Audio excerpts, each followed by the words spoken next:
Bonjour, à la une des quotidiens parus ce mardi 28 novembre 2017, l'As quotidien barre à sa une Gadio libre. L'ancien ministre des Affaires étrangères n'a payé aucun dollar car 4 personnes ont signé pour lui.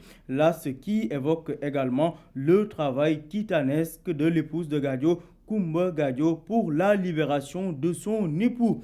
Le journal Le Quotidien, dans sa parution du jour, revient sur le cas Gadio qui bénéficie d'une liberté sous caution mais reste assigné à résidence, d'où le titre du quotidien Gadio coincé aux États-Unis, renseigne nos confrères qui précise qu'il est désormais dans sa résidence dans le Maryland, à lire page 7 du quotidien. Libération, titre affaire Hassan Diouf, les secrets de l'enquête. L'insulteur public national faisait face hier aux enquêteurs et le fou furieux aurait assumé tous ses propos. Selon Libération, le procureur veut une information judiciaire confiée à un juge d'instruction.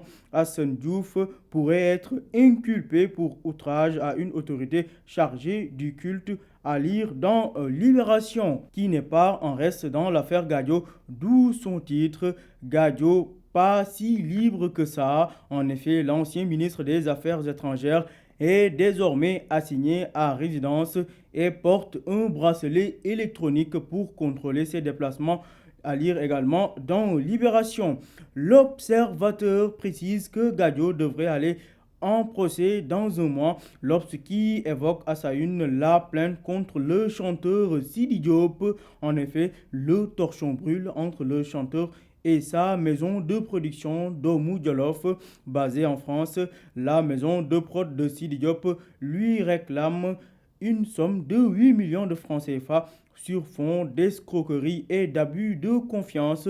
Restons sur l'Obs pour se pencher sur l'entretien avec le ministre des Transports aériens qui tire les choses au clair et refuse à Wade la paternité de l'aéroport international Blaise Diagne. Maïmouna Ndoye d'ajouter que déjà bien avant l'année 2000, l'idée d'un nouvel aéroport avait germé dans les projets et programmes du Sénégal. Avant d'enchaîner, je cite, Wade a eu à poser la première pierre, mais c'est bien le président Sall qui l'a matérialisé, déclare Maïmouna Ndoye, la ministre des Transports aériens, dans les colonnes de l'Obs.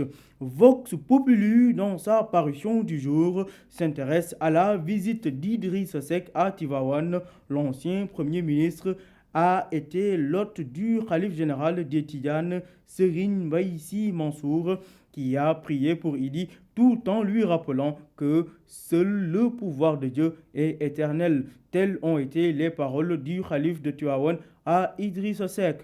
Vox Pop nous signale également que Hassan Diouf va vers l'instruction et un mandat de dépôt suite aux poursuites pour injure, outrage à un lieu de culte et diffusion de fausses nouvelles. Toujours dans les colonnes de Vox Populi, Malick Gakou, sur la levée de l'immunité parlementaire de Khalifa Sall, déclare « Plus rien ne peut arrêter Macky Sall dans sa quête du second mandat ». Ce sont les propos de Malick Gakou, le président du grand parti. L'enquête consacre sa une au vote du budget du ministère de l'Hydraulique et barre à sa une tout bas à haut débit pour mieux illustrer les propos de Cheikh Abdou Mbacké Bara Dolly qui, s'adressant au ministre de l'Hydraulique Mansour Faye, n'a pas mis de gants. Je cite, « Vous ne pouvez pas nous faire payer l'eau.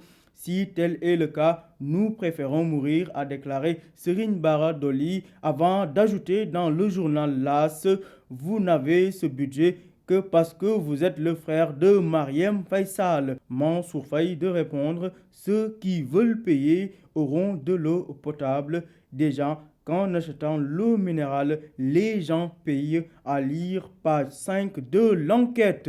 Libération se penche sur l'affaire des actionnaires sénégalais roulés dans la farine. Ecobank au cœur du scandale. Les détails, page 4 de Libération. Production de cartes nationales d'identité, la direction de l'automatisation du fichier, la DAF, en panne sèche, selon le journal L'Enquête, depuis le 16 août dernier. aucune carte n'aurait été produite. Pour terminer, Mondial 2018, Salif Diao, l'ancien international sénégalais, se prononce sur la question. Le Sénégal peut tenir tête à n'importe qui. Selon Diao, la génération 2000 y allait à fond et sans réfléchir, renseigne Stade le quotidien sportif. Lauréat ANPS 2016-2017, meilleur sportif Astou Traoré, Sadio Mané, Ballon d'Or et Ibrahima Niane, meilleur joueur local. À vos journaux et bonne lecture.